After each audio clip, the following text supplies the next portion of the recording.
রাষ্ট্রের স্বাধীনতা বড় স্বাধীনতা না, আপনার স্বাধীনতা হচ্ছে বড় স্বাধীনতা। আবু সাইদের হাত এটা অনেক অনেক বড়। আমার দৃষ্টিতে সবচেয়ে অগ্রহণযোগ্য ব্যক্তিটি হচ্ছেন কি শেখ মুজিবুর রহমান। দেখেন, আমি একজন ফুল টাইম হাজব্যান্ড। মুসলমান হওয়াটা যথেষ্ট না, অ্যাকচুয়ালি কোনো সংগ্রামে উপস্থিত ছিলেন না, শুধুমাত্র ভাষণ দিয়ে অবিসংবাদিত নেতা হয়েছে। মানুষকে বোকা মনে করার কোনো কারণ নেই। ধন্যবাদ আপনাদের সবাইকে, ধন্যবাদ। আমি আমি আপনাদের সবাইকে এই কারণে ধন্যবাদ দিতে চাই যে আমার মতন একজন লেখকের জন্য আপনারা এখানে এসছেন। I truly mean it. I feel deep gratitude. আমাকে অসংখ্য ধন্যবাদ আপনাদের।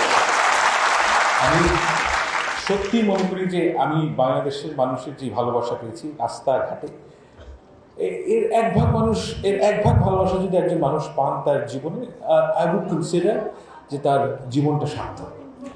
এই ভালোবাসা আপনারা দোয়া করবেন যেন এই ভালোবাসার লায়ক আমি হতে পারি, যেন আমি ভবিষ্যতে ওই ডেসপিকেবল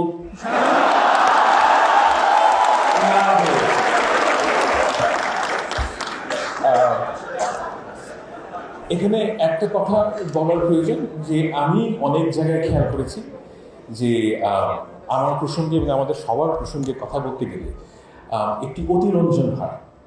এই অতিরঞ্জন হচ্ছে কি যে আমরা সবাই মিলে যা করেছি, আর এর তুলনায় আবু সাইদের হাত এটা অনেক অনেক বড়, এটা কোনো তুলনা হয়। এবং আমি আসলেই মনে করি যে আবু সাইদের সাথে আমাদের নাম উচ্চারিত হওয়াটা ঠিক না।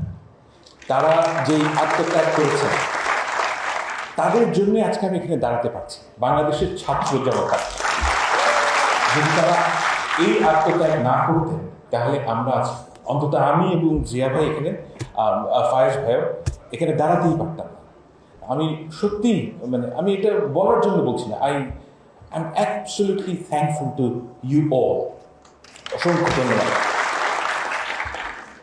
এবং আপনাদের সবার কাছে আমি একটা কারণে ক্ষমা চাইছি যে আমি অনেককে বলেছি যে আপনাদের সাথে দেখা হবে, কথা রাখতে পারিনি।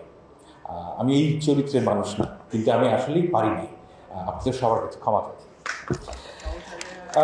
আমার বক্তব্যর প্রথমে একটা জিনিস বলে রাখা প্রয়োজন যে আমি বক্তব্য ছোট করতে চাই আর প্রশ্নোত্তর বেশিক্ষণ দিতে চাই।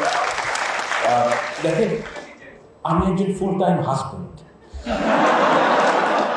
যারা আপনারা অভিজ্ঞ হাজব্যান্ড তারা জানেন যে আমরা কিন্তু কথা বলতে স্বচ্ছন্দ না, কিন্তু প্রশ্নোত্তরে স্বচ্ছন্দ।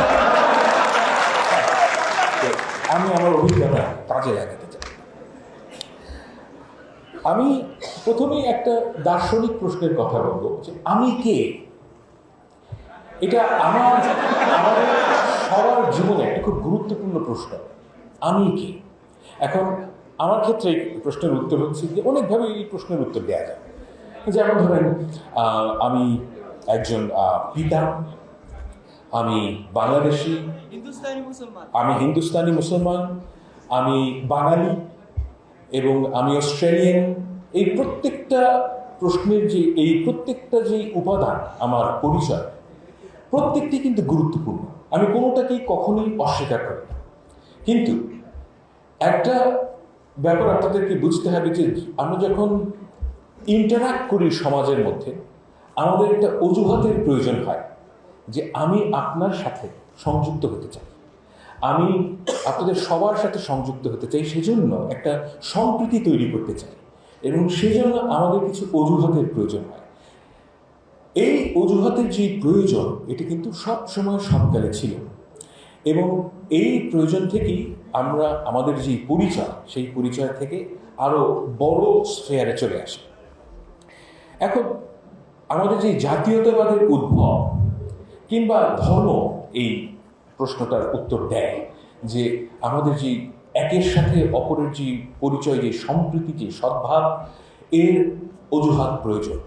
এবং সেইখানেই এই আমাদের পরিচয়বাদী জাতীয়তাবাদের প্রসঙ্গ আসে। এখন আমার জীবনে কিছু রিমার্কেবল মানুষের সাথে আমার পরিচয় হয়েছে। একজন হচ্ছেন দীপেশ চক্রবর্তী। তো আমি ওনাকে চাচা ডাকি এবং উনি আমাকে সন্তানের মতন স্নেহ করেন। এবং উনি একসময় ক্যানবেরায় ছিলেন, আমি ক্যানবেরায় থাকি, এবং উনি প্রতি বছর আসেন এবং ওনার সাথে কথা বললে বিভিন্ন ব্যাপারে ঘন্টার পর ঘন্টা আড্ডা। তো ওনার সাথে মানে উনি কিন্তু চমৎকার মানুষ এবং বাংলাদেশের মানুষের প্রতি তার যে আচ্ছা, আপনারা দীপেশ চক্রবর্তীকে চেনেন তো?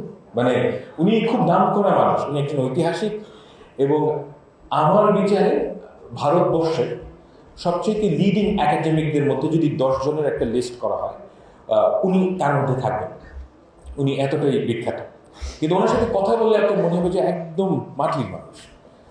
তো ওনার সাথে কথা বলে এবং বিভিন্ন পশ্চিমবঙ্গের মানুষের সাথে কথা বলে আমার সবসময় মনে হয়েছে, বিশেষ করে হিন্দু সম্প্রদায়ের মানুষদের সাথে, যে তাদের একটা ধারণা হচ্ছে যে একজন হিন্দু এবং একজন মুসলমান, এই যে উভয়ের মাঝে একটা সম্প্রীতির একটা স্পেস তৈরি হবে, সেই জায়গাটা সেকুলার একটা জায়গা হতে হবে। অর্থাৎ আমরা ধরেন আপনি একজন হিন্দু এবং আমি একজন মুসলমান, এবং আমি যে আপনার সাথে একটা সম্প্রীতির সম্পর্ক তৈরি করব, এর জন্য আপনাকে এবং আমাকে উভয়কে বাঙালি হিসাবে হাজির হতে হবে। অর্থাৎ যেই অজুহাতের কথাটা আমি বললাম, সেই অজুহাতটা এখানে হচ্ছে গিয়ে বাঙালি। আমি এই প্রবণতা বহু মানুষের মধ্যে দেখেছি এবং এর কারণও আমার কাছে মনে হয়েছে যে এই জায়গাটা কিভাবে তৈরি হলো। আমি প্রশ্নটা করি এই কারণে যে এই যে বাঙালি জাতীয়তাবাদ আবিষ্কার হলো আমাদের দেশে 60-এর দশকে, এর আগে তো 700 বছর ধরে মুসলমান এবং হিন্দু একই সাথে থেকেছে, তাদের কেন এই প্রয়োজনটা বোধ হয়নি? এবং এই জায়গায় এসে আমার যে কনক্লুশন সেটা হচ্ছে কি, যে আমরা সবাই বাঙালি মুসলমান এবং হিন্দুর মাঝে যে একটা সম্প্রীতির যে প্রবণতা অলরেডি আছে, সেই প্রবণতাটা আমরা কখনো গ্রাহ্য করি না। আপনার কিন্তু একটা সেকুলার স্পেয়ারে গিয়ে হিন্দুর সাথে সদ্ভাব তৈরি করতে হয় না। মুসলমান ধর্মেই এটা আছে, হিন্দু ধর্মেই এটা আছে। মানুষের স্বভাবই হচ্ছে কি এটা, এবং মানুষের একটা প্রবণতা আছে, মানুষের একটা প্রতিভা আছে আরেকজন মানুষের সাথে সদ্ভাব তৈরি করার। এই সদ্ভাবটার এই প্রবণতাকে আমরা অগ্রাহ্য করে 60-এর দশকে আমরা বাঙালি জাতীয়তাবাদের উদ্ভব হয় বাংলাদেশে। এবং এই যে বাঙালি জাতীয়তাবাদের উদ্ভব, সেটা কেন হলো? অর্থাৎ 1947 সালে যখন আমরা পাকিস্তান হলাম, তখন এখানে আমরা বাংলাদেশের যারা লিটারেটি ক্লাস, অর্থাৎ এই ঢাকা ইউনিভার্সিটির কাছে শিক্ষিত মানুষ, তারা মনে করলেন যে তাদের পরিচয় মুসলমান হওয়াটা যথেষ্ট না। মুসলমান হওয়াটা যথেষ্ট না, কারণ আপনাকে সবসময় মনে করতে হবে যে আমি উর্দুওয়ালাদের চেয়ে আলাদা। এই যে চাহিদা, এই চাহিদার থেকে বাঙালি জাতীয়তাবাদের উদ্ভব হয়। অর্থাৎ এবং আরও অনেক এলিমেন্ট আছে। একটা গুরুত্বপূর্ণ এলিমেন্ট হচ্ছে গিয়ে যে সেই সময়কার যারা শিক্ষিত সম্প্রদায়ের মানুষ, তাদের যে চাইল্ডহুড মেমোরিজ, এটা হেভিলি ডিপেন্ডেন্ট অন কলকাতা। অর্থাৎ কলকাতার সিনেমা তারা দেখেন, কলকাতার বই তারা পড়েন, এবং তাদের কাছে মনে হচ্ছে যে আমাদের এদের মতো হতে হবে এবং এদের মতো হওয়ার চাহিদা। এবং আরও একটা গুরুত্বপূর্ণ এলিমেন্ট আমার কাছে মনে হচ্ছে, সেটা হচ্ছে হিন্দু ধর্মের মানুষদের লিভড এক্সপিরিয়েন্স। আমি মনে করি, আমার সাথে আপনি দ্বিমত পোষণ করতে পারেন, কিন্তু আমার কাছে মনে হয়েছে বিভিন্ন লিটারেচার পড়ে, বিভিন্ন কথা বলে অনেকের সাথে, যে হিন্দু ধর্মের মানুষদের মধ্যে একটা ঐতিহাসিক গ্লানি আছে। সেই গ্লানিটা তারা বোঝে যে শ্রেণী প্রথা এটা ঠিক না, এটা তারা বোঝেন, এবং এটার একটা ঐতিহাসিক গ্লানি তাদের মধ্যে আছে। এবং এই গ্লানিটার যে প্রশমন, সেটার সম্ভব হয় 1920s-এ, যে তারা মনে করেন যে মানুষ ডিক্লাসড হয়ে যাবে, এবং এই আইডিয়াটা heavily dependent on left lining ideas. এবং সেখান থেকে তাদের বামপন্থার প্রতি তাদের যে আগ্রহ, তারা কিন্তু মানে সত্যিকার অর্থে খালেস দিলে তারা মনে করেছেন যে মানুষ ডিক্লাসড হবে, এবং ডিক্লাসড হওয়ার জন্য, এবং আমরা পূর্ববঙ্গের মুসলমানরা মনে করেছেন এইটা হচ্ছে কি আমাদের রাস্তা। কিন্তু এই কাজ করতে গিয়ে যে বাঙালি জাতীয়তাবাদের উদ্ভব হয়, জাতীয়তাবাদ কিন্তু পরিচয়ের চেয়ে অধিক। আপনার পরিচয় বাড়ায়, এটা আমি কখনোই অস্বীকার করতে বলছি না, কিন্তু জাতীয়তাবাদের মধ্যে আরো অনেক এলিমেন্ট আছে এবং সবচেয়ে বড় এলিমেন্ট হচ্ছে কি রাজনৈতিক। এবং এই রাজনৈতিক এলিমেন্ট কে এই এলিমেন্টটাকে সবচেয়ে কি বলবো এমবডিমেন্টটা কি এই জিনিসের, এই চাহিদার, এই বাঙালি জাতীয়তাবাদ। বাংলাদেশের মানুষদের মধ্যে একটা কমন আন্ডারস্ট্যান্ডিং হচ্ছে শেখ মুজিবুর রহমান হচ্ছেন গিয়ে এই যে বাঙালি জাতীয়তাবাদের যে চাহিদা, যে বাঙালি জাতীয়তাবাদের যে আকর্ষণ, তার এমবডিমেন্ট হচ্ছেন গিয়ে শেখ মুজিবুর রহমান। এবং আমি আপনাদের সবাইকে একটা কথা বলতে চাই, এটা আপনারা সবসময় মনে রাখবেন, যে আপনি যা বলেন, আপনার যে মেসেজ, এই মেসেজের যদি 50% গুরুত্ব হয়, বাকি 50% হচ্ছে কি আপনি কে। অর্থাৎ একটা হারামি কিসিমের লোক যদি ভালো কথা বলে, আপনি কিন্তু সেই কথাটা শুনবেন না। হ্যাঁ, এখন এই জিনিসটা সবসময় মাথায় রাখবেন যে আপনি যেই আদর্শের কথা মানুষকে বলেন, সেই আদর্শ আপনার লিভড এক্সপিরিয়েন্সের মধ্যে থাকতে হবে। এখন বাঙালি জাতীয়তাবাদের কথা বলুন, সবচেয়ে আমার দৃষ্টিতে, আপনারা আমার সাথে একমত হওয়ার প্রয়োজন নেই, আমার দৃষ্টিতে সবচেয়ে অগ্রহণযোগ্য ব্যক্তিটি হচ্ছেন কি শেখ মুজিবুর রহমান।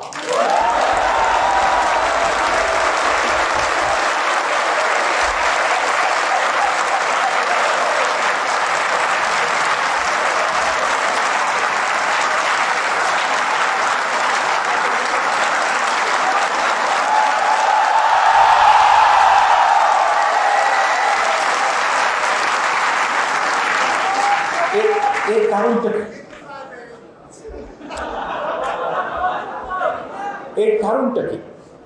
কারণ হচ্ছে কি, আমি সত্যিকার অর্থে আর কোনো নেতার কথা জানি না পৃথিবীতে যিনি অ্যাকচুয়ালি কোনো, ধরেন জাতীয়তাবাদী নেতার কথা জানি না পৃথিবীতে যিনি অ্যাকচুয়ালি কোনো সংগ্রামে উপস্থিত ছিলেন না, শুধুমাত্র ভাষণ দিয়ে অবিসংবাদিত নেতা হয়েছে। না, দিস আর ফ্যাক্টস, আমি কিন্তু বানিয়ে বলছি না। কারণ আপনি খুব খেয়াল করে দেখেন যে উনি কি 71 সালে উপস্থিত ছিলেন না, এই মানে, এবং ওনার যে কথা এবং ওনার যে চাহিদা এবং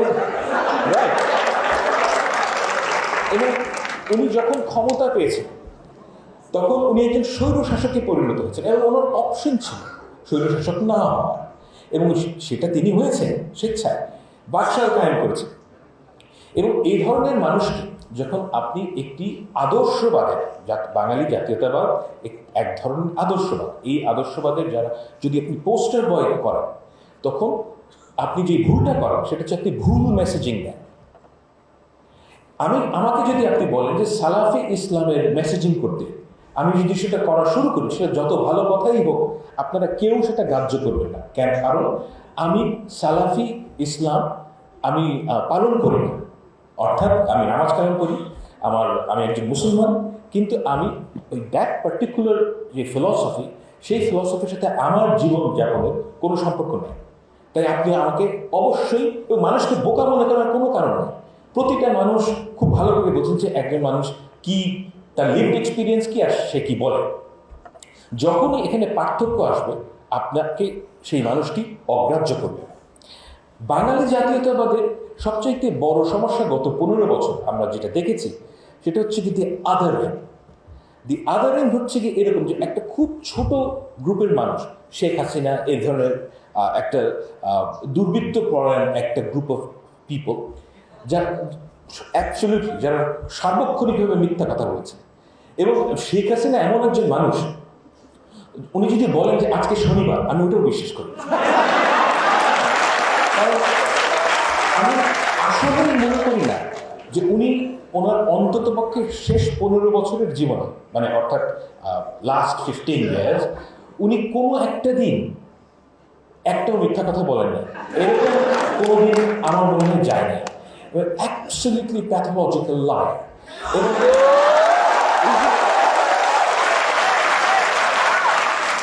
এবং যেই সত্যটা হচ্ছে কি একদম আমাদের সামনে উদ্ভাসিত, সেটা হচ্ছে কি যে বাঙালি জাতীয়তাবাদের যে পলিটিক্যাল বয়া, সেটা বিভিন্ন কারণে প্রবলেম্যাটিক। প্রথম কারণ হচ্ছে কি, বাঙালি জাতীয়তাবাদে বলা হয় যে আমরা বাঙালি, কিন্তু এর যে তাদের যে ক্ষমতার যে এক্সপ্রেশন, সেটা হচ্ছে কি এমন এক গ্রুপ অফ পিপলকে নিয়ে, তাদের জীবনে সেই জাতীয়তাবাদের কোনো আমি প্রমাণ কিংবা প্রয়োগ দেখি না। যেমন ধরেন বাংলাদেশের যারা ফিল্ম ইন্ডাস্ট্রি, কিন্তু আপনারা যারা অনেকেই বয়স কম, কিন্তু আপনারা আসলে অনেকেই জানেন না যেটা, যে ধরেন 90s-এ 80s-এ যারা সব সময় বাঙালি বাঙালি করতে করতে একদম মারা যেত, তাদের নিজেদের ছেলেমেয়েরা ইংলিশ মিডিয়ামে পড়ে, হ্যাঁ, এবং তাদের ছেলেমেয়েরা পড়াশোনা শেষ করলে তাদেরকে বিদেশে পাঠিয়ে দেওয়া হচ্ছে। এবং তাদের কথা হচ্ছে যে, এবং যারা বাঙালি নন, অর্থাৎ ধরেন বিএনপি, জামাত ইসলামী, যার দাড়ি টুপি আছে, যাদের তাদের এদেরকে তো তারা সোয়াহিলি বাঙালি মনে করেন না, তাই না? এই গ্রুপ অফ পিপল মানে কোনো অধিকার নেই, তার এই গ্রুপ অফ পিপলকে যা ইচ্ছা তাই করা যায়। সব আমি ধর্ম আনতে চাই না এখানে, but I get your point and you're right.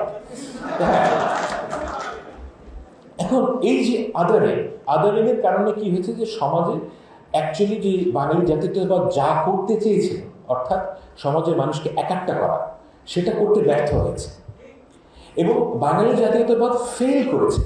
এটা হচ্ছে রিয়ালিটি, যে as a political movement it has fail. এবং কেন ফেল করেছে? কারণ দেখেন, এই যে আমি আপনাকে প্রথমেই বললাম যে মানুষের সাথে মানুষের সদ্ভাব, এই সদ্ভাব, এই ভালোবাসা, এই সম্প্রীতির জন্য কিছু ভ্যালুজ লাগে।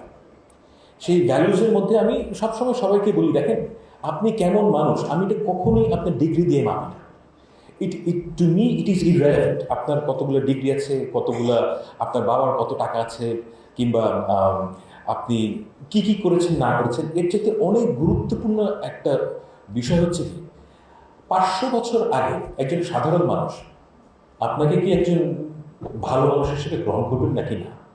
তিনি যদি করেন, সে কিন্তু দেখবে না যে আপনি ভালো কম্পিউটার প্রোগ্রামার কিনা, তিনি দেখবেন না যে আপনি ভালো একজন ইঞ্জিনিয়ার কিনা, তিনি দেখবেন খুব সামান্য কিছু বিষয়, যে আপনি সত্য কথা বলেন কিনা, আপনি একজন স্নেহময় পিতা কিনা, আপনি ডিপেন্ডেবল কিনা।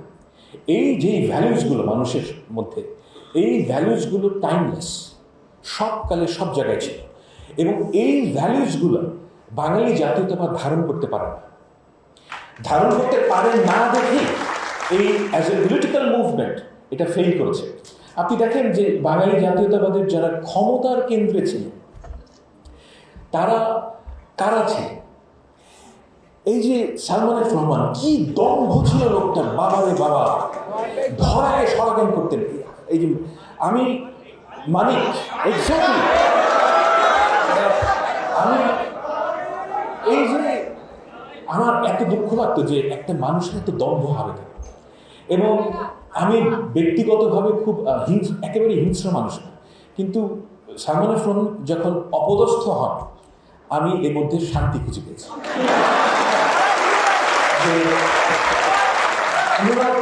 ওনারা এমন একটা সিস্টেমকে রিপ্রেজেন্ট করেছেন গত 15 বছর, যেটা প্রবলভাবে আগ্রাসী, প্রবলভাবে দুর্নীতিপরায়ণ, এবং সাধারণ মানুষের যে অত্যাচার হয়েছে। আমি দেখেন, আমি রাজনৈতিক পরিবারের একজন মানুষ, তো আমি অনেক খবর পাই যে কি কার কি হয়েছে না হয়েছে, আমি অনেকের সাথে কথাও বলি। গত 15 বছর, আর বিশেষ করে গত 10 বছর, যারা দাড়ি টুপি পরা মুসলমান এবং যারা বিএনপি এবং জামাতের রাজনীতি করেছেন, তাদের যে কি দুর্বিষহ জীবন গিয়েছে, এটা ব্যাখ্যা করার মতন না, অকল্পনীয়। অনেকে, আমি এমন একজনকে চিনি যার 8 বছরের সংসার শেষ হয়ে গেছে। তার ওয়াইফ তাকে ডিভোর্স করেছে, কারণ যে তার সাথে সংসার করা সম্ভব না, কারণ সে তার দেশের বাড়িতে যেতে পারেন না। তিনি ঢাকায় উবার চালাতেন, এবং এই ঘটনা ঘটেছে কিন্তু 10 বছর জুড়ে। তো একজন মানুষ যার সংসার হারাতে হয়েছে, কত লোককে যে জেলে যেতে হয়েছে, কত মানে অকল্পনীয়। আমার আলমগীর সাহেব, উনি জেল থেকে বেরিয়ে কাঁদছেন। আমার ফোনে কথা হচ্ছে, উনি কেঁদে ফেলেছেন, কারণ জেলে গেলে উনি দেখতে পান যে বিএনপির অন্য নেতাদের মানে অন্য কর্মীদের কি অবস্থা। এক একজনের কাহিনী আপনি শুনলে চোখে পানি ধরে রাখতে পারেন। এবং এই যে অত্যাচার, এই অত্যাচার হয়েছে কি কারণে? কারণ একটা ক্লাস সৃষ্টি হয়েছে বাংলাদেশে, যারা নিজেদেরকে বাঙালি আওয়ামী মনে করত, এবং এই মনে করা থেকে তাদের কিন্তু অপরকে অত্যাচার করার যে জাস্টিফিকেশন তৈরি হয়েছে। এবং সেটাই হচ্ছে সবচেয়ে ভয়ঙ্কর জিনিস, যে এই জাস্টিফিকেশনের কারণে আমরা এই নিজের দেশের মানুষদের মধ্যে একটা আলাদা গ্রুপ অফ ক্লাস, একটা প্লেস তৈরি হয়েছে, সো টু স্পিক। আমি এই কারণে যে individual aspiration of human being, আপনি কি চান জীবনে? আপনি কিন্তু মন্ত্রী হতে চান, আপনি চান যে একটা সুস্থ জীবন যাপন করব, আমি হালাল রোজগার করব, স্বাভাবিক জীবন চান।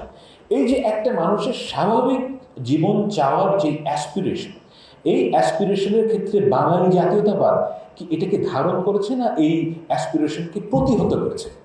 আমার দৃষ্টিতে এটা প্রতিহত করেছে। কারণ যে বাঙালি জাতীয়তাবাদের যে ইনহেরেন্টলি এই সক্ষমতা নাই, কারণ এটা হচ্ছে কি একটা এক্সক্লুশনারি গ্রুপ। এক্সক্লুশনারি গ্রুপ এই সেন্সে যে আপনাকে একটা আমাদের মুক্তিযুদ্ধের একটা ন্যারেটিভ স্বীকার করে নিতে হবে, আপনাকে মনে করতে হবে যে শেখ মুজিবুর রহমান 1000 বছরের শ্রেষ্ঠ বাঙালি। এটা কেন এটা মনে করা হয় আমি জানি না। মানে উনি একজন স্বৈরশাসক, এবং মানে ইজ আ ফরেন ডিক্টেটর। আপনাকে আওয়ামী লীগ বিএনপি হতে হবে না। আপনি আমাকে পৃথিবীর ইতিহাসে একজন ফরেন ডিক্টেটরকে দেখান যিনি তাদের সমাজে রিহ্যাবিলিটেটেড হয়েছে, একজনও নাই। এক্স্যাক্টলি। এই ননসেন্স আপনাদেরকে খাওয়ানো হয়েছে। আমি শিওর যে আপনাদের বয়স দেখে আমি বুঝতে পারছি যে আপনারা যেই বয়সের মানুষ, সেই বয়সের ছেলে মেয়েদেরকে 15 বছর ধরে হয়তো আপনারা ওই কারিকুলামের ভেতর দিয়ে গেছেন, কিন্তু সেটা কোনোদিন কাজে দেয়নি। এবং আই ওয়াজ অলওয়েজ কনফিডেন্ট যে এটা কোনোদিনও কাজে দেবে না। কারণ হচ্ছে গিয়ে আমি মানুষ কীভাবে চিন্তা করে এটা বুঝি। আপনি একটা মানুষকে মিথ্যা কথা দীর্ঘদিন মিথ্যা কথা দিয়ে মানুষকে কনভিন্স করতে পারবেন না, এবং এটা জাস্ট হয় না। এবং এই যে মিথ্যা কথা যেটা প্রাতিষ্ঠানিকীকরণ হয়েছে, এই যে জিয়া ভাই হচ্ছে কি তার সবচেয়ে বড় ক্রনিকলার, যে আমাদের কাগজ কলম মানে যা ইনফরমেশন, আমাদের যে ব্যুরো অফ স্ট্যাটিস্টিক্স, সব জায়গায় মিথ্যা কথা। এবং এই মিথ্যা কথা আপনারা রিজেক্ট করেছেন দেখেই আপনারা আন্দোলন করেছেন। এবং আমাদের এখন প্রশ্ন হচ্ছে যে এই যে বাঙালি জাতীয়তাবাদ, এটার ভবিষ্যৎ কি? দেখেন, আমি আপনাকে কখনোই অস্বীকার করতে বলি না যে আপনি একজন বাঙালি, অবশ্যই আপনি বাঙালি। আমি গণতন্ত্রে বিশ্বাস করি। আই ডিপলি ফিল যে আপনার যদি বাঙালি হিসেবে আপনার কোনো কাজ করতে ইচ্ছা হয়, আপনি অবশ্যই তা করবেন। এবং যে ইসলামের কারণে যে কাজটা করতে চায় তাকে অবশ্যই করতে দিতে হবে। এবং এই করতে দিতে না দিলে কি হয়, এর বিপদ আপনাদের জানা আছে। যে আমার আন্ডারে একটা ছেলে কাজ করে, সে ইরানিয়ান, এবং সে কিন্তু আমার চাইতে কোরআন হাদিস বেশি ভালো জানে। এবং তার সাথে কথা বলতে গেলে আপনি বুঝবেন যে সে অ্যাকচুয়ালি ইসলাম পালন করে না তা না, এনিথিং রিলেটেড উইথ ইসলাম সে ঘৃণা করে, অ্যাবসলিউটলি ঘৃণা করে সে। এবং আপনারা যখন ইরানিয়ানদের সাথে আপনার পরিচয় হবে, আপনি দেখবেন যে অধিকাংশ শিক্ষিত ইরানিয়ান, যেই মেয়েটা মাথায় কাপড় দিচ্ছে, সেও ইসলাম সম্বন্ধে অ্যাবসলিউটলি অ্যাডভার্সারিয়াল পজিশনে চলে যায় এবং তারা ঘৃণা করে। এর কারণটা কি? দেখেন, মানুষকে যখন আপনি চাপায় দেবেন তখন সে ওই জিনিসটা পছন্দ করতে পারে, সে ওইটার যে বিউটি, সেই বিউটি কোনোদিন অনুভব করতে পারে। এবং এই বিপদটা আমাদের মধ্যেও আছে। যে আমি একটা কথা বলি, যেমন ধরেন আপনারা অনেক মেয়েকে চিনেন যারা হয়তো মাথায় কাপড় দেন না, যারা হয়তো স্লিভলেস ব্লাউজ দেন। এখন আপনাদের মধ্যে একটা প্রবণতা হবে, এখন যেহেতু আওয়ামী লীগের পতন হয়েছে, যে একে ঠিক পথে আনতে হবে, রাইট? এখন আপনি যদি মনে করেন যে কোনটা ঠিক পথ, বাই অল মিনস তাকে গিয়ে আপনি তাকে কনভিন্স করার চেষ্টা করেন। অ্যান্ড এটা আল্লাহ তাআলার সাথে আপনার সম্পর্ক হলে আপনি তাকে চেষ্টা করবেন। কিন্তু যখনই আপনি তাকে প্রেশারাইজ করুন, তখন আপনি আসলে কি ক্ষতি করেন? যে ওই মেয়েটার যে স্পিরিচুয়াল জার্নি, সেই জার্নিটা আপনি তার থেকে কেড়ে নেন। অর্থাৎ যে ওই মেয়েটি হয়তো এখন যেভাবে আছে, সে তার বয়স কম, সে অনেক কিছু বোঝে না, কিন্তু তার যে একটা জার্নি ছিল, যে সে ধর্মটা আসলে ভালোবাসা, এসেনশিয়ালি যে আল্লাহর প্রতি তার যে ভালোবাসা, সেটা তার এক একজনের ডিসকভার করতে এক এক সময় লাগে। এটা হচ্ছে গিয়ে জীবনের বাস্তবতা। আমি 18 বছর বয়সে যা বুঝতাম, এখন তার চেয়ে অনেক ভিন্নভাবে জিনিস বুঝি। 18 বছর বয়সে আমার একটা বাচ্চা মেয়ের প্রতি আমি সেই ভালোবাসা বোধ করতাম না, যেটা আমি আমার মেয়ের প্রতি করি। আপনাদের প্রত্যেকেরই একটা ইন্ডিভিজুয়াল জার্নি আছে, এবং এই যে জার্নি, এই যে একটা স্পিরিচুয়াল জার্নিও আছে, যে আপনি আল্লাহর প্রতি যে আপনার ভালোবাসা, সেই ভালোবাসাটা যতক্ষণ না পর্যন্ত আপনি যেতে পারছেন, ততক্ষণ পর্যন্ত আপনি এই পৃথিবীর যে বাস্তবতা, সেটা আপনি একভাবে দেখবেন। এবং আপনি যখন একজন মানুষকে চাপিয়ে দেন, তখন যেই সমস্যাটা তৈরি হয়, সেটা হচ্ছে যে তার যে জার্নিটা, সেটা আপনি রব করলেন। ইয়েস, আপনার ভালো লাগবে যে সে মাথায় কাপড় দিচ্ছে, সে হিজাব করছে, কিন্তু এতে তার কিন্তু কোনো লাভ হবে না। এবং এই ঘটনাটা আমি দেখেছি। এবং আমাদের যে এখন রেভলিউশনারি জিল, আমি কেন ভয় পাই এই জিনিসটা, যে রেভলিউশনারি জিল থেকে আপনাদের মধ্যে 6 মাস পরে কিংবা 1 বছর পরে আপনি যেটা মনে করবেন যে আপনার জন্য যেটা ঠিক, সেটা অপরকে ওই জায়গায় আনতে হবে। এই যে আপনার চাহিদা, এই চাহিদাটার সম্বন্ধে আপনাদের কিন্তু সবসময় সজাগ থাকা উচিত, যে এই চাহিদা এটা ডেঞ্জারাস। এবং এই চাহিদার থেকে, দেখেন, আমি যখন বাংলাদেশের কথা চিন্তা করি, আমার কাছে মনে হয় যে সবচেয়ে প্রথম কাজ হচ্ছে কি, রাষ্ট্র যেন আপনার মাথায় চেপে বসতে না পারে। এটা হচ্ছে কি আমার প্রথম দেখার বিষয়, যে রাষ্ট্র যদি আপনার মাথায় চেপে না বসে, রাষ্ট্র যদি আমাকে বলে যে 5 ওয়াক্ত নামাজ পড়তে হবে, আমি ওইটার এগেইনস্ট। কারণ রাষ্ট্রের এই এখতিয়ার থাকা উচিত না যে আপনাকে কি করতে হবে। আপনার যে রাষ্ট্রের কাজ হচ্ছে লিগাল কোড নিয়ে, অর্থাৎ আপনি কি করতে পারবেন না, এসেনশিয়ালি স্পিকিং। এখন রাষ্ট্র যখন বলবে যে তুমি এটা করতে পারবে না, ওটা করতে পারবে না, এর মধ্যে অনেক কিছু কিন্তু আসলেই ইট মেক সেন্স, এবং আপনি এটা মানেন যে তুমি এই রাস্তায় 120 কিলোমিটারের উপরে গাড়ি চালাতে পারবে না, ইট মেক সেন্স, অ্যাক্সিডেন্ট হবে না, আপনি এটা মানেন। কিন্তু রাষ্ট্র যখন বলবে আপনাকে যে তোমাকে এটা করতে হবে, this two are different things. আমার কথা হচ্ছে যে রাষ্ট্র কখনোই আমাকে বলতে পারবে না যে তোমাকে কি করা উচিত। ও রাষ্ট্র যদি বলে যে তোমাকে ভাত খেতে হবে, আমি ওটা এগেইনস্ট। কারণ সে আমাকে এসেনশিয়ালি কি করতে হবে এই নির্দেশ রাষ্ট্র দিতে পারবে না। এবং আপনাদের এই মাইন্ডসেটটা দরকার, যে কি করতে হবে এই জিনিসটা অন্যরা ঠিক করে দেবে না। আপনি অনেক ভুল করবেন, এখানে এই দেশে অনেক মানুষ খুব একটা ব্রিলিয়েন্ট না, তারা অনেক ভুল করবে, দ্যাটস ওকে। সেই ভুলটা আপনার অভিজ্ঞতা হবে। কিন্তু রাষ্ট্র যদি একটা ভালো কাজ আপনার মাথার উপর চাপায় দেয়, আপনি ওই ভালো জিনিসটার মধ্যে ভালোত্বটা কি, এটা কোনোদিন আপনি রিয়েলাইজ করবেন না। এখন এইরকম পরিস্থিতিতে যেই ঘটনাটা অ্যাকচুয়ালি ঘটে, সেটা হচ্ছে রাষ্ট্র যখন একটা ন্যায়ের মধ্যে থাকে, অর্থাৎ রাষ্ট্রের মিনিমাল ল থাকা উচিত, এবং সেই ফ্রেমওয়ার্কের মধ্যে আপনি কার সাথে কি সদ্ভাব তৈরি করবেন, দায়ভার আপনার। ওই সময় কিন্তু মানুষের মধ্যে ট্রুলি সাম্প্রদায়িক সম্প্রীতি তৈরি হয়। সাম্প্রদায়িক সম্প্রীতি আমাদের লক্ষ্য না। সাম্প্রদায়িক সম্প্রীতি হচ্ছে কি একটা by product of law and order. আপনার সমাজে যদি জাস্টিস থাকে, তাহলে একজন হিন্দুকে শিখাই দিতে হবে না যে কীভাবে মুসলমানের সাথে সম্প্রীতি তৈরি করতে হয়, সে এটা এমনিই তৈরি করবে। এটি মানুষের প্রতিভা, এইভাবেই মানুষের এভলিউশন হয়েছে। এবং এই কাজটার জন্য আমি মনে করি যে বাঙালি জাতীয়তাবাদ হচ্ছে কি ইউনিকলি ডিসকোয়ালিফাইড, যে তারা এই কাজটা করতে পারে না। যখনই আপনি এই বাঙালি জাতীয়তাবাদের দোহাই দিয়ে সাম্প্রদায়িক সম্প্রীতির কথা বলবেন, তখন যেই ঘটনাটা আসলে ঘটে সেটা হচ্ছে কিছু মুসলমান মেয়ে সিঁদুর দেবে, তারপর মানে পূজার দিনে সিঁদুর দেবে, আবার কিছু হিন্দু ঈদের দিনে ঈদ মোবারক বলবেন। এগুলো মানে এগুলো তো সারফেসের জিনিস। এটা কিন্তু আসলে সম্প্রীতি না। সম্প্রীতি হচ্ছে গিয়ে ট্রু ভালোবাসা। আমি যখন একটা কোনো হিন্দুর সন্তানকে দেখি, আমি কিন্তু কিংবা খ্রিস্টানের সন্তানকে দেখি, আমার কিন্তু কখনোই মনে হয় না যে এটা খ্রিস্টানের সন্তান কিংবা হিন্দুর সন্তান। আমি দেখি একজন বাবা হিসেবে, আমি একজন বাবা আর এটা একজন সন্তান।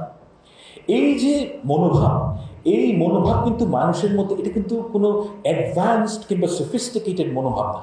এই মনোভাবটা মানুষের মধ্যে সবসময় ছিল। বাঙালি জাতীয়তাবাদ এসে আপনাকে বুঝিয়েছে যে এই মনোভাব যথেষ্ট না। যথেষ্ট কি, আপনাকে ওই সেকুলার স্পেসে যেতে হবে। এবং আপনার মধ্যে তো ওই সেকুলার স্পেসের কোনো নিড ছিল না কোনোদিন। তখন আপনাকে মনে হচ্ছে যে বিশেষভাবে অ্যাক্ট করলে আপনার সমাজে সহি হিসেবে আপনি আবির্ভূত হবেন। কিন্তু এটা হয় না, এটা ফেল করেছে এবং এটা বারে বারে ফেল করবে। একজন হিন্দুকে হিন্দু ধর্ম ছেড়ে মুসলমানের সাথে সম্প্রীতি তৈরি করতে হবে না। ঠিক তেমনি একজন মুসলমানকে তার ইসলাম ধর্ম বাদ দিয়ে তাকে হিন্দুর সাথে সম্প্রীতি তৈরি করতে হবে না। এই হচ্ছে গিয়ে, এবং সবচেয়ে বড় কথা, বাঙালি জাতীয়তাবাদের পৌরোহিত্য না থাকলে যে ঘটনাটা ঘটবে সেটা হচ্ছে যেই কাজগুলোকে আপনি বাঙালির কাজ বলে মনে করেন, অর্থাৎ যেমন ধরুন একটা বিশেষ specific way of art form. দেখেন আমি একজন ছবি আঁকি আমি, এবং আমি যে কোনো দেশে গেলেই মিউজিয়ামে যাই, সব জায়গায় এই জায়গাগুলোর ব্যাপারে আমার সারা জীবন অনেক আগ্রহ। তো আমি দেখলাম যে গুলশানে আমি দুটো দোকানে গেলাম এবং আমি দেখলাম যে এইসব জায়গায় যে আর্টের কোয়ালিটি মানে 20 বছর আগের থেকে এখন অনেক ডিগ্রেডেড হয়েছে। Actually I can ভাউচ for it যে বাংলাদেশের আর্টিস্টদের যে আর্ট ওয়ার্ক এর যে মান সেটা নিচে নেমে গেছে। কেন গেছে সেটা ভিন্ন বিষয়, কীভাবে গিয়েছে সেটা ভিন্ন বিষয়। কিন্তু আমি একটা কথা বলতে চাই যে এটা হচ্ছে সাবজেক্টিভ মূল্যায়ন আমার নিজে, কিন্তু আমার কাছে মনে হচ্ছে একটু কমে গেছে। কারণ কি? কারণ হচ্ছে কি, আপনাকে এমন একটা এক্সপ্রেশনের প্রতি বাধ্যবাধকতা সৃষ্টি করা হয়েছে যেটা আপনার মন থেকে আসে না। আপনাকে মনে হচ্ছে যে আমি যদি একদম স্কাল্পচার হই তাহলে আমাকে একটা শেখ মুজিবের মূর্তি বানাতে হবে। আপনার মনে হয়েছে যদি আমাকে যদি আর্টিস্ট হতে হয় তাহলে বাংলায় এমনি লিখতে হবে, তাহলে শেখ মুজিবের অমুক ছবিটা আঁকতে হবে, এবং নাটক করতে গেলে আপনাকে দেখাতে হবে যে তারপর মানে যেগুলোর কোনো রিয়েল লাইফে কোনো রেলেভেন্স নাই। মানে মানুষ এইভাবে সমাজে চলে না। আমাদের একটা স্পেসিফিক ওয়ে অফ লাইফ আছে, যেটা হচ্ছে কি যেটা হাজার বছরের সংস্কৃতি না, কিন্তু অন্তত কয়েকশো বছরের আমাদের অভ্যাসটা, আমাদের একটা স্পেসিফিক ওয়ে অফ লাইফ আছে। এই লাইফটা, যেমন মেয়েরা এখানে শাড়ি পরবে, আপনি চেষ্টা করলেও তাকে শাড়ি পরানো আটকাতে পারবেন না, সে বিশেষ বিশেষ দিনে শাড়ি পরবে। এখন বাঙালি জাতীয়তাবাদ যে কাজটা করে সেটা হচ্ছে কি আপনাকে একটা রাইট অ্যান্ড রং বাইনারি তৈরি করে, যে বাঙালি হতে গেলে আপনাকে এই কাজগুলো করতে হবে, এই কাজগুলো না করতে হবে। এখন এটার কোনো প্রয়োজন নেই, আপনাকে কারোর কোনো ঠিক করে দেওয়ার প্রয়োজন নেই যে কী করা উচিত কী করা উচিত না। এই যে মোরালিটি, এই যে মোরাল কোড, সেটার নির্দেশনা দেওয়ার ক্ষমতা বাঙালি জাতীয়তাবাদের নাই। এটা আপনাকে অন্য কোনো জায়গা থেকে সংগ্রহ করতে হবে। এবং সেজন্য আমি বলি যে বাঙালি জাতীয়তাবাদের যদি পৌরোহিত্য না থাকে তাহলে আপনার যেই স্বভাব, এটার এভলিউশন হবে। আপনি নির্ভয়ে একটা কাজ করতে পারবেন। এই যে আজকে আপনারা এখানে এসছেন, এটা কিন্তু আসলে আমি জিয়া ভাইয়ের সাথে একমত, মানে 3-4 মাস আগে এটা সম্ভব ছিল না। আপনাকে মানে এখানে যে কেউই আসতো, কিন্তু আপনারা নিজের থেকে আসতেন না। এই যে মানুষের যে স্বাধীনতার যে কি বলবো, স্বাধীনতার যে একটা উদ্ভব এবং স্বাধীনতার যে প্রকাশ, এটা কিন্তু আমাদের সমাজের মধ্যে এসছে, এবং এই জিনিসটাকে আমাদের রক্ষা করতে হবে। এবং সেজন্য আপনাদেরকে প্রত্যেককে নিজ নিজ জায়গায় you have to be very certain about it, যে এই যে আমাদের সন্তানরা যারা আমাদের জন্য তাদের জীবন দিয়েছে, তাদের যে সবচেয়ে বড় জিনিস কিন্তু মানুষের জীবন, সেই জীবন তারা দান করেছেন এবং তার দিয়ে নির্ভীকভাবে জীবন দান করেছেন। এটা একটা মূল্য আছে, এই মূল্যটা আপনাদেরকে ঠিক করতে হবে এবং এই মূল্য আমাদেরকে রক্ষা করতে হবে। এবং এই রক্ষা করার সবচেয়ে প্রথম কাজ হচ্ছে কি, আপনি যা সত্য মনে করেন সেই সত্যের পক্ষে থাকবেন। সকল ধরনের যে ফ্যাসিজম এর শুরু হয় মিথ্যা থেকে, এবং এই মিথ্যা আপনাদের পরিহার করতে হবে। মিথ্যায় পার্টিসিপেট করেন না। মিথ্যায় পার্টিসিপেট না করলে আপনার সবসময় সত্যের পথে, মানে সত্যকে একসেপ্ট করলে আপনার অনেক ক্ষতি হবে, কোনো সন্দেহ নেই। কিন্তু সেই ক্ষতিটা এরকম না যে হেলিকপ্টার করে পালিয়ে যেতে হবে। যে এই মানুষের জীবনে এই জিনিস, এবং আমি সবসময় মনে করি, আমি মনে করি যে আমার 60 বছর বয়সে আমি যদি আমার মেয়ের সামনে দাঁড়াতে পারি, I would consider to be a successful man. আমি কিন্তু আসলেই ওই কেয়ার করি না যে কে কি বললো না বললো, কি পুরস্কার না পেল, এগুলো আমার কাছে ইমিটেরিয়াল, অ্যাবসলিউটলি ইমিটেরিয়াল। কারণ end of the day doesn't matter. যেটা অ্যাকচুয়ালি ম্যাটার করে সেটা হচ্ছে আমার মেয়ে আমাকে কীরকম মানুষ মনে করে। এবং এই ঘটনাটা আপনারা এখন অনেক ইয়াং, আপনাদের হয়তো এখনও সন্তান হয়নি, ভবিষ্যতে হবে, আমি আল্লাহর কাছে দোয়া করি। কিন্তু যখন হবে তখন হবে। আমি এখন এই এই মানে শুভকামনা থেকে আমি আপনাদেরকে সবসময় একটা কথা স্মরণ করিয়ে দিতে চাই। আমি আগেও বলেছি, এখনও বলছি, যে সব ধরনের যে ডেভিয়েশন আমাদের সমাজে শুরু হয়, এই ডেভিয়েশনের প্রথম স্টেপটা, নানান ধরনের ডেভিয়েশন সমাজে হয়, কিন্তু প্রথম স্টেপটা হচ্ছে গিয়ে শিক্ষিত মানুষ যখন মিথ্যায় পার্টিসিপেট করে, এটার যে সুদূর প্রসারী যে প্রভাব কত, এটা আপনি কল্পনাও করতে পারবেন না। যেমন আমাদের শিক্ষকরা, ঢাকা বিশ্ববিদ্যালয়ের শিক্ষকরা বছরের পর বছর মিথ্যা কথা বলে গেছে। আপনাদের ঢাকা ইউনিভার্সিটির টিচাররা এক একজনের, আমি একটা ঘটনা মনে করি না, আমার একজন শিক্ষিকা ছিলেন, আমি এই বিশ্ববিদ্যালয়ে পড়াশোনা করেছি, ওনার, আমি একজন নাম বলছি না, তো উনি, হ্যাঁ, তো উনি যখন আমি ছিলাম তখন কিন্তু উনি একজন অ্যাভারেজ খারাপ শিক্ষক ছিলেন। হ্যাঁ, মানে অন্য খারাপ শিক্ষকরা যা করেন উনি তাই করতেন। হ্যাঁ, কিন্তু উনি হিংস্র ছিলেন না, এবং আমি এটা বলবো যে উনি একজন ভদ্রলোকও ছিলেন।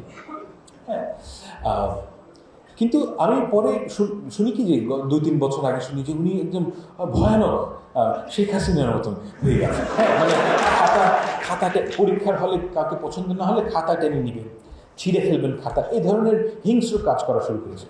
তা আমি কিন্তু সবসময় ভাবতাম যে এই যে ট্রান্সফরমেশনটা কীভাবে সম্ভব। উনি তো এরকম মানুষ ছিলেন না আগে। তো এটার দুটো ব্যাখ্যা আছে। একটা ব্যাখ্যা হচ্ছে কি যে আমি তখন তাকে চিনতে পারিনি, তিনি তখনও তাই ছিলেন, কিন্তু তার যে প্রতিভার স্ফুরণ ঘটে নাই, কারণ তার যে প্রতিভার স্ফুরণ ঘটার জন্য যে পরিবেশ দরকার ছিল সেটা তার সময় ছিল না। এটা হচ্ছে একটা ব্যাখ্যা। আর দ্বিতীয় ব্যাখ্যা হচ্ছে কি যে এই 15 বছরে সমাজ তাকে এরকম হিংস্র, মানে তার যে প্রফেশনাল সমাজ অর্থাৎ ঢাকা বিশ্ববিদ্যালয়ের পরিবেশ তাকে হিংস্র করে তুলেছে। দুটোই একই সাথে সত্য হতে পারে, এগুলো মিউচুয়ালি এক্সক্লুসিভ না। কিন্তু এই জায়গায় পৌঁছানোর জন্য আপনার প্রথম যেই বিষয়টা আপনাকে একমত হতে হয় সেটা হচ্ছে কি যে আপনার নিজের সম্বন্ধে একটা ইনফ্লেটেড ধারণা তৈরি করতে হয় যে আমি সামবাদি। এখানে আমরা কেউই সামবাদি না। আমরা সবাই মারা যাওয়ার 30 বছরের পর আই ডোন্ট থিঙ্ক এখানে এমন কেউ আছে যাকে এই পৃথিবী মনে রাখবে। আমি অলমোস্ট সার্টেন অ্যাবাউট ইট যে ধরেন 10-15 জন লোক হয়তো মনে রাখবেন, না মনে রাখার সম্ভাবনাটাই বেশি।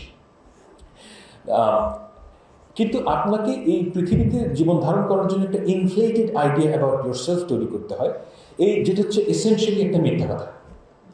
এবং এই মিথ্যা কথাকে জারি রাখার জন্য আপনাকে আরো অনেক অ্যাসোসিয়েটেড মিথ্যা কথা বলতে হয়, যেটা বাংলাদেশে আমি খেয়াল করেছি যে সবার নিজের সম্বন্ধে একটা খুবই ইনফ্লেটেড ধারণা আছে যে আমি সামবাদি।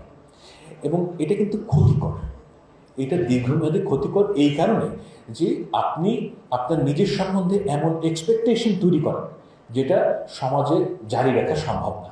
অর্থাৎ আপনি যদি মনে করেন যে আমি যদি আপনি মনে করেন যে আমি ঐশ্বরিয়া রায়, রাইট, তাহলে ঐশ্বরিয়া রায়ের মতন আপনাকে সাজগোজ করতে হবে। হ্যাঁ, অ্যাডেড এক্সপেন্স, এবং ওইরকম সাজগোজ করতে হলে প্রতিদিন আপনাকে বাইরে বেরোনোর আগে 1 ঘন্টা সাজগোজ করতে হবে। তো এগুলো কিন্তু আপনি নিজের উপর চাপিয়ে দিচ্ছেন, এবং প্রতিটা জায়গায় আপনাকে একটা ইমেজ মানুষের সামনে প্রকাশ করতে হবে। এই ইমেজ থেকে বাঁচার জন্য সবার আগে যে প্রথম জিনিসটা আপনাদের মনে রাখা উচিত যে আমি মিথ্যায় পার্টিসিপেট করব না। মিথ্যায় পার্টিসিপেট না করলে আপনি নিজেকে নিয়ে কন্টেন্ট থাকেন যে আল্লাহ তাআলা আমাকে যা বানিয়েছে দ্যাটস ওকে, আমার মধ্যে হয়তো এই গুণটা নাই, I will try my best to achieve, I am not a good writer, I will work for it. কিন্তু মিথ্যায় পার্টিসিপেট করলে আপনার জীবন মানে সমাজ তো বটেই, আপনার নিজের জীবনও ধ্বংস হবে। আমি মনে করি যে আমাদের এই যে বাঙালি জাতীয়তাবাদের যে ভবিষ্যৎ, সেখানে যে ঘটনাটা ঘটবে সেখানে হচ্ছে যে আমাদের যে জাতীয়তাবাদ থেকে যে political aspect, political side of Bangali জাতীয়তাবাদ, এটা রিভাইভ করা সম্ভব না। কারণ হচ্ছে কি যে আপনাদের যাদের অভিজ্ঞতা, আপনাদের সবার বয়স হয়তো বেশিরভাগের বয়স অন্তত 30-এর নিচে, আপনাদের আগামী 30 বছর পর্যন্ত মনে থাকবে যে এই বাঙালি জাতীয়তাবাদের কারণে আপনাদের জীবনে কি বিপর্যয় নেমে এসেছিল। এবং এই কারণে আমি মনে করি যে বাঙালি জাতীয়তাবাদের যে রাজনৈতিক ভবিষ্যৎ, আমি মনে করি না তেমন কোনো রাজনৈতিক ভবিষ্যৎ আছে। কিন্তু এই রাজনৈতিক ভবিষ্যৎ না থাকাটা আমি এটাও মনে করি যে বাঙালির জন্য ভালো। কেন ভালো? আমি একটা ছোট্ট প্রশ্ন করতে চাই আপনাদের যে সবাইকে।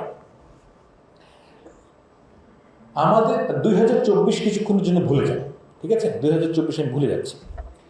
বাঙালি জাতি মানে এই ভূখণ্ডের মানুষের ইতিহাসে 1971 সাল হচ্ছে কি সবচাইতে গুরুত্বপূর্ণ বছর। দ্বিতীয় গুরুত্বপূর্ণ বছর কোনটা? না,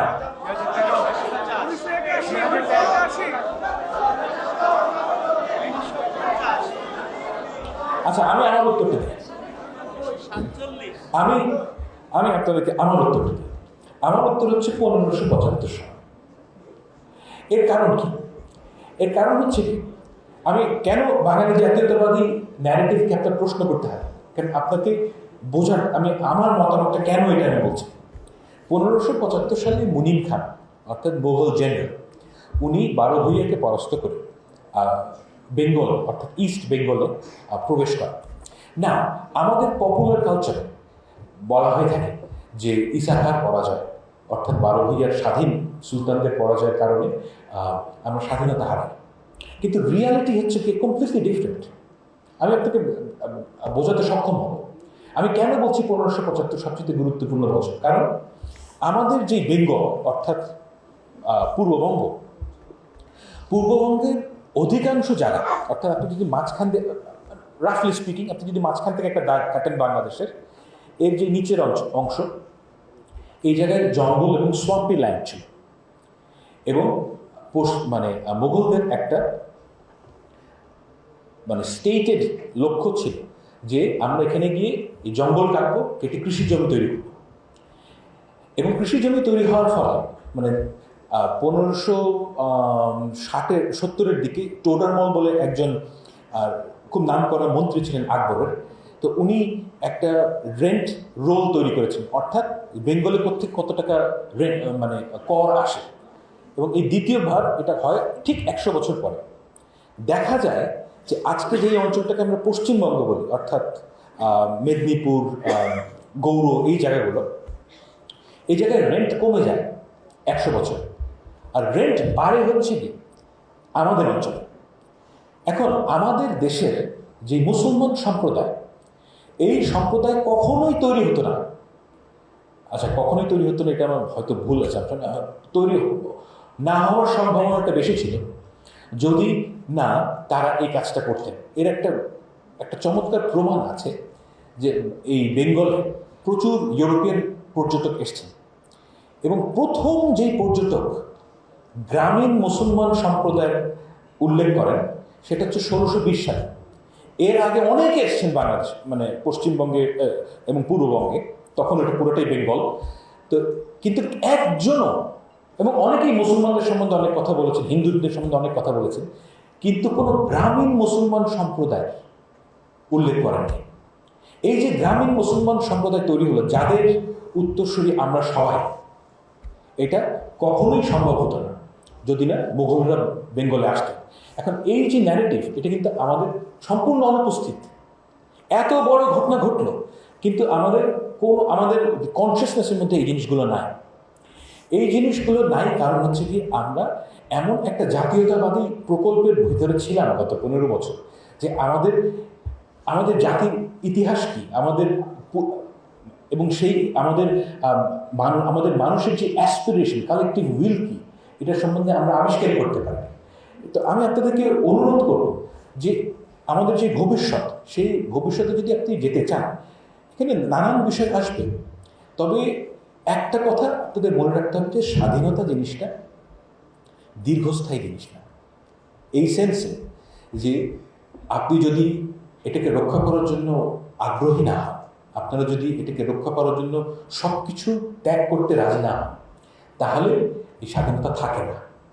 আমাদের এই ভূখণ্ডের মানুষ 1947 সালে নিজেকে স্বাধীন মনে করেছে, 71 সালে স্বাধীন মনে করেছে, এবং এখন মনে করছে স্বাধীন হয়েছে। একটা জাতি 3 বার স্বাধীন হওয়ার প্রয়োজন হয় না, রাইট? এর কারণ হচ্ছে যে আমরা কেয়ারফুল ছিলাম না। রাষ্ট্রের স্বাধীনতা বড় স্বাধীনতা না, আপনার স্বাধীনতা হচ্ছে বড় স্বাধীনতা। এই দেশের প্রতিটি শিশুকে বুঝতে হবে যে সে স্বাধীন। আপনাকে বুঝতে হবে স্বাধীনতা কোনো প্রমিস না, এর সুফল আপনাকে ভোগ করতে হবে। আপনার যদি ইচ্ছা থাকে, আপনার প্রধানমন্ত্রীকে গালি দেওয়ার আপনার ক্ষমতা থাকতে হবে। এবং আমি এই বাংলাদেশের স্বপ্ন দেখি, এই বাংলাদেশের পরিবেশ যদি এরকম থাকে, তাহলে আপনার যেই ভবিষ্যৎ সরকার আসবে, সে আপনার সর্বনাশ করতে পারবে না। এবং এতটুকুই যথেষ্ট, সরকার যদি আপনার সর্বনাশ না করতে পারে, তাহলে আপনি নিজে নিজে কত কিছু করতে পারবেন, এর কোনো হিসাব নেই। মানুষ একটা অমিত সম্ভাবনাময় প্রাণী, তাকে যদি বাধা না দেওয়া হয়, সে অসাধ্য সাধন করতে পারে। আমাদের ছাত্ররা যা করেছে এই গত 1 মাসে, এর 2 মাস আগে আমি চিন্তাই করতে পারিনি। তারা অসাধ্য সাধন করেছে, তো হেলিকপ্টার দিয়ে শেখ হাসিনা পালাইছে। তো এই অসাধ্য তারা কিভাবে স্বাধীন করছে? কারণ হচ্ছে কি, আপনাকে বিশ্বাস করতে হবে। Believe in it. If you believe in it, you can do it. Thank you.